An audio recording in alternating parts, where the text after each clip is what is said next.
Of course he knew, no man better, that he hadn't a ghost of a chance. He hadn't an earthly. The very idea of such a thing was preposterous. So preposterous that he'd perfectly understand it if her father, well, whatever her father chose to do, he'd perfectly understand. In fact, nothing short of desperation. Nothing short of the fact that this was positively his last day in England for God knows how long, would have screwed him up to it. And even now. He chose a tie out of the chest of drawers, a blue and cream check tie, and sat on the side of his bed. Supposing she replied, "What impertinence!" Would he be surprised? Not in the least, he decided, turning up his soft collar and turning it down over the tie. He expected her to say something like that. He didn't see, if he looked at the affair that soberly, what else she could say. Here he was, and nervously he tied a bow in front of the mirror, jammed his hair down with both hands, pulled out the flaps of his jacket pockets. Making between 500 and 600 pounds a year on a fruit farm, of all places, in Rhodesia. No capital, not a penny coming to him, no chance of his income increasing for at least 4 years. As for looks and all that sort of thing, he was completely out of the running. He couldn't even boast of top-hole health, for the East Africa business had knocked him out so thoroughly that he'd had to take 6 months' leave. He was still fearfully pale, worse even than usual this afternoon, he thought, bending forward and peering into the mirror. Good heavens, what had happened? His hair looked almost bright green. Dash it all, he hadn't green hair at all events. That was a bit too steep. And then the green light trembled in the glass. It was the shadow from the tree outside. Reggie turned away, took out his cigarette case, but remembering how the mater hated him to smoke in his bedroom, put it back again and drifted over to the chest of drawers. No, he was dashed if he could think of one blessed thing in his favour, while she... He stopped dead, folded his arms, and leaned hard against the chest of drawers. And in spite of her position, her father's wealth, the fact that she was an only child and far and away the most popular girl in the neighborhood, in spite of her beauty and her cleverness, it was a great deal more than that. There was really nothing she couldn't do. He fully believed, had it been necessary, she would have been a genius at anything. In spite of the fact that her parents adored her, and she them, and they'd as soon let her go all that way as... In spite of every single thing you could think of, so terrific was his love that he couldn't help hoping. Well, was it hope? Or was this queer, timid longing to have the chance of looking after her, of making it his job to see that she had everything she wanted, and that nothing came near her that wasn't perfect, just love? How he loved her! He squeezed hard against the chest of drawers and murmured to it, "I love her, I love her." And just for the moment he was with her on the way to Umtali. It was night. She sat in a corner asleep. Her soft chin was tucked into her soft collar. Her gold-brown lashes lay on her cheeks. He doted on her delicate little nose, her perfect lips, her ear like a baby's, and the gold-brown curl that half covered it. They were passing through the jungle. It was warm and dark and far away. Then she woke up and said, "Have I been asleep?" And he answered, "Yes. Are you all right? Here, let me..." And he leaned forward too. He bent over her. This was such bliss that he could dream no further, but it gave him the courage to bound downstairs, to snatch his straw hat from the hall, and to say as he closed the door, "Well, I can only try my luck, that's all." But his luck gave him a nasty jar, to say the least, almost immediately. Promenading up and down the garden path with Chinny and Biddy, the ancient peaks, was the mater. Of course, Reginald was fond of the mater and all that. She meant well, she had no end of grit and so on. But there was no denying it, she was rather a grim parent. And there had been moments, many of them, in Reggie's life, before Uncle Alec died and left him the fruit farm, when he was convinced that to be a widow's only son was about the worst punishment a chap could have. And what made it rougher than ever was that she was positively all that he had. She wasn't only a combined parent, as it were, but she had quarrelled with all her own and the governess' relations before Reggie had won his first trouser pockets. So that whenever Reggie was homesick out there, sitting on his dark veranda by starlight, while the gramophone cried, "Dear, what is life but love?" his only vision was of the mater, tall and stout, rustling down the garden path, with Chinny and Biddy at her heels. The mater, with her scissors outspread to snap the head of a dead something or other, stopped at the sight of Reggie. "You're not going out, Reginald?" she asked, seeing that he was. "I'll be back for tea, mater," said Reggie weakly, plunging his hands into his jacket pockets. Snip! Off came a head. Reggie almost jumped. "I should have thought you could have spared your mother your last afternoon," said she. Silence. The Peaks stared. They understood every word of the mater's. Biddy lay down with her tongue poked out. She was so fat and glossy she looked like a lump of half-melted toffee. But Chinny's porcelain eyes gloomed at Reginald, and he sniffed faintly as though the whole world were one unpleasant smell. Snip! Went the scissors again. Poor little beggars, they were getting it. "And where are you going, if your mother may ask?" asked the mater. It was over at last, but Reggie did not slow down until he was out of sight of the house and halfway to Colonel Proctor's. Then only he noticed what a top-hole afternoon it was. It had been raining all morning, late summer rain, warm, heavy, quick, and now the sky was clear except for a long tail of little clouds like ducklings sailing over the forest. There was just enough wind to shake the last drops of the trees. One warm star splashed on his hand. Ping! Another drummed on his hat. The empty road gleamed, the hedges smelled of briar, and how big and bright the hollyhocks glowed in the cottage gardens. And here was Colonel Proctor's. Here it was already. His hand was on the gate. His elbow jogged the ring of bushes, and petals and pollen scattered over his coat sleeve. But wait a bit. This was too quick altogether. He'd meant to think the whole thing out again, here, steady. But he was walking up the path, with the huge rose bushes on either side. It can't be done like this. But his hand had grasped the bell, given it a pull, and started it pealing wildly as if he'd come to say the house was on fire. The housemaid must have been in the hall too, for the front door flashed open, and Reggie was shut in the empty drawing room before that confounded bell had stopped ringing. Strangely enough, when it did, the big room, shadowy, with someone's parasol lying on top of the grand piano, bucked him up, or rather, excited him. It was so quiet, and yet in one moment the door would open and his fate be decided. The feeling was not unlike that of being at the dentist's. He was almost reckless, but at the same time, to his immense surprise, Reggie heard himself saying, "Lord, thou knowest, thou hast not done much for me." That pulled him up. That made him realize again how dead serious it was. Too late. The door handle turned. Anne came in, crossed the shadowy space between them, gave him her hand and said in her small, soft voice, "I'm so sorry. Father is out, and Mother is having a day in town, hat hunting. There's only me to entertain you, Reggie." Reggie gasped, pressed his own hat to his jacket buttons, and stammered out, As a matter of fact, I've only come to say goodbye." "Oh," cried Anne softly. She stepped back from him, and her grey eyes danced. "What a very short visit."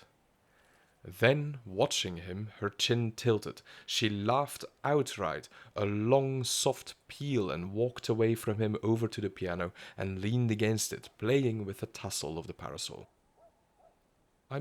I'm so sorry," she said, "to be laughing like this. I don't know why I do. It's just a bad habit." And suddenly she stamped her grey shoe and took a pocket handkerchief out of her white woolly jacket. "I really must conquer it. It's too absurd," said she. "Good heavens, Anne," cried Reggie. "I love to hear you laughing. I can't imagine anything more—" But the truth was, and they both knew it, she wasn't always laughing. It wasn't really a habit. Only ever since the day they'd met, ever since that very first moment. But for some strange reason that Reggie wished to God he understood, Anne had laughed at him. Why? It didn't matter where they were or what they were talking about. They might begin by being as serious as possible. Dead serious, at any rate as far as he was concerned. But then suddenly, in the middle of a sentence, Anne would glance at him, and a little quick quiver passed over her face. Her lips parted, her eyes danced, and she began laughing. Another queer thing about it was, Reggie had an idea she didn't herself know why she laughed. He had seen her turn away, frown, suck in her cheeks, press her hands together. But it was no use. The long, soft peal sounded, even while she cried. I don't know why I'm laughing. It was a mystery. Now she tucked the handkerchief away. Do sit down, said she, and smoke, won't you? There are cigarettes in that little box beside you. I'll have one too. He lighted a match for her, and as she bent forward, he saw the tiny flame glow in the pearl ring she wore. It is tomorrow that you're going, isn't it? Said Anne. Yes, tomorrow as ever was, said Reggie, and he blew a little fan of smoke. Why on earth was he so nervous? Nervous wasn't the word for it. It's frightfully hard to believe, he added. Yes, isn't it? Said Anne softly, and she leaned forward and rolled the point of her cigarette round the green ashtray. How beautiful she looked like that. Simply beautiful. And she was so small in that immense chair. Reginald's heart swelled with tenderness, but it was her soft voice that made him tremble. I feel you've been here for years, she said. Reginald took a deep breath of his cigarette. It's ghastly, this idea of going back, he said. Kurukukuku, sounded from the quiet. But you're fond of being out there, aren't you? Said Anne. She hooked her finger through her pearl necklace. Father was saying only the other night how lucky he thought you were to have a life of your own. And she looked up at him. Reginald's smile was rather wan. I don't feel fearfully lucky, he said lightly. Rukukuku came again, and Anne murmured, You mean it's lonely? Oh, it isn't the loneliness I care about, said Reginald, and he stumped his cigarette savagely on the green ashtray. I could stand any amount of it, used to like it even. It's the idea of... Suddenly, to his horror, he felt himself blushing. Rukukuku, rukukuku. Anne jumped up. Come and say goodbye to my doves, she said. They've been moved to the side veranda. You do like doves, don't you, Reggie? Awfully, said Reggie, so fervently that as he opened the French window for her and stood to one side, Anne ran forward and laughed at the doves instead. To and fro over the fine red sand on the floor of the dove house walked the two doves. One was always in front of the other. One ran forward, uttering a little cry, and the other followed, solemnly bowing and bowing. You see, explained Anne, the one in front, she is Mrs. Dove. She looks at Mr. Dove and gives that little laugh and runs forward, and he follows her, bowing and bowing, and that makes her laugh again. Away she runs and after her, cried Anne, and she sat back on her heels. Comes Mr. Dove, bowing and bowing, and that's their whole life. They never do anything else, you know. She got up and took some yellow grains out of a bag on the roof of the dove house. When you think of them out in Rhodesia, Reggie, you can be sure that is what they will be doing. Reggie gave no sign of having seen the doves or of having heard a word. For the moment, he was conscious only of the immense effort it took to tear his secret out of himself and offer it to Anne. Anne, do you think you could ever care for me? It was done. It was over. And in the little pause that followed, Reginald saw the garden open to the light, the blue quivering sky, the flutter of leaves on the veranda poles, and Anne turning over the grains of maize on her palm with one finger. Then slowly she shut her hand, and the new world faded as she murmured slowly, "No, never in that way."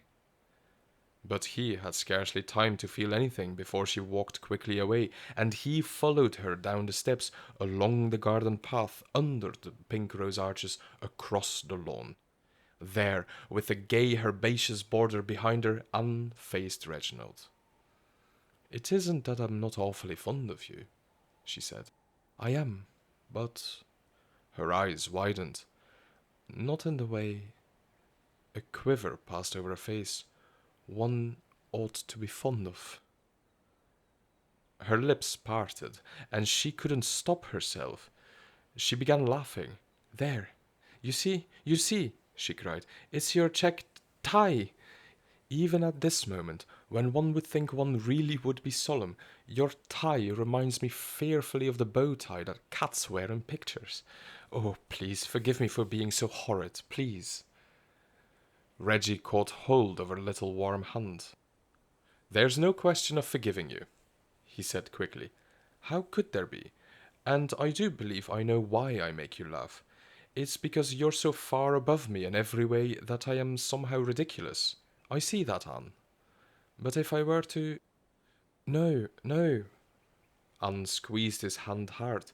"It's not that. That's all wrong. I'm not far above you at all.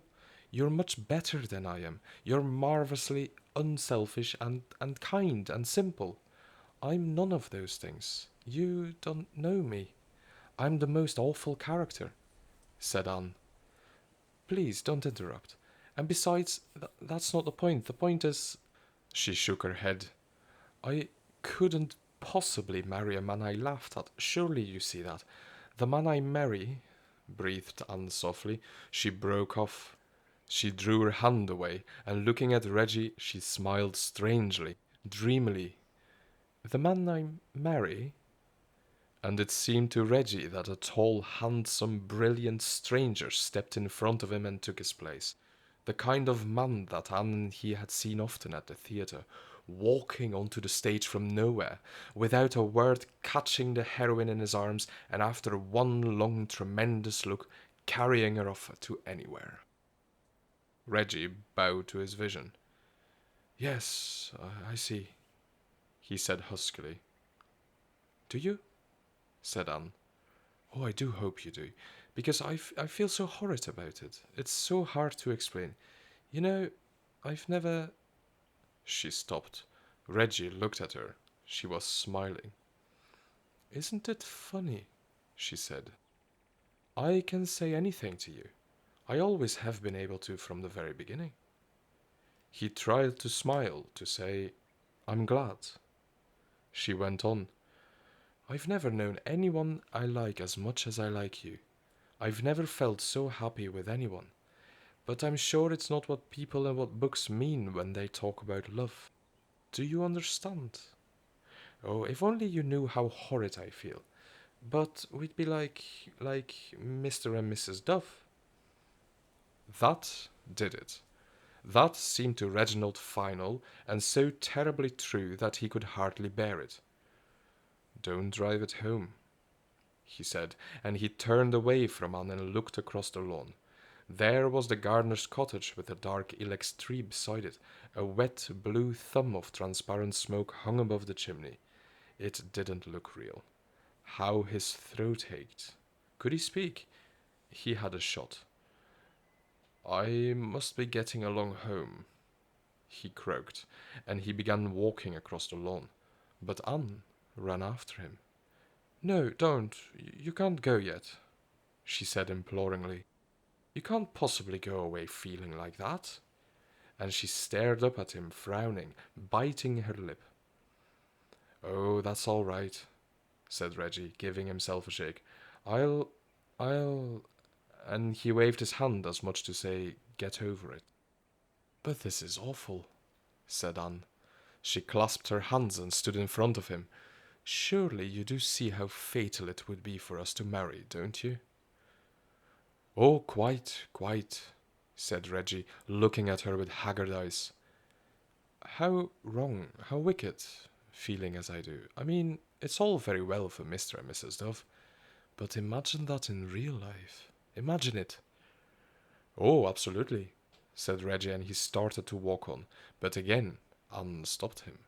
She tugged at his sleeve, and to his astonishment, this time, instead of laughing, she looked like a little girl who was going to cry.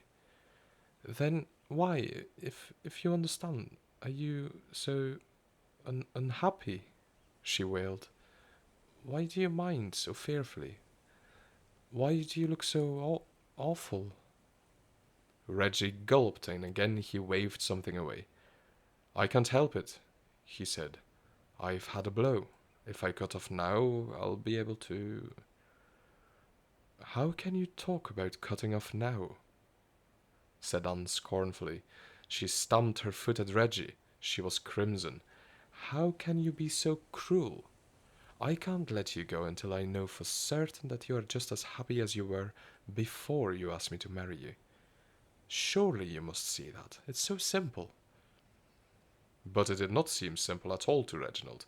It seemed impossibly difficult. Even if I can't marry you, how can I know that you're all that way away, with only that awful mother to write to, and that you're miserable, and that it's all my fault? It's not your fault. Don't think that. It's just fate. Reggie took her hand off his sleeve and kissed it. Don't pity me, dear little Anne, he said gently, and this time he nearly ran under the pink arches along the garden path.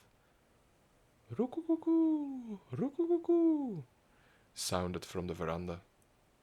Reggie! Reggie! From the garden. He stopped. He turned. But when she saw his timid, puzzled look, she gave a little laugh. Come back, Mr. Dove, said Anne, and Reginald came slowly across the lawn.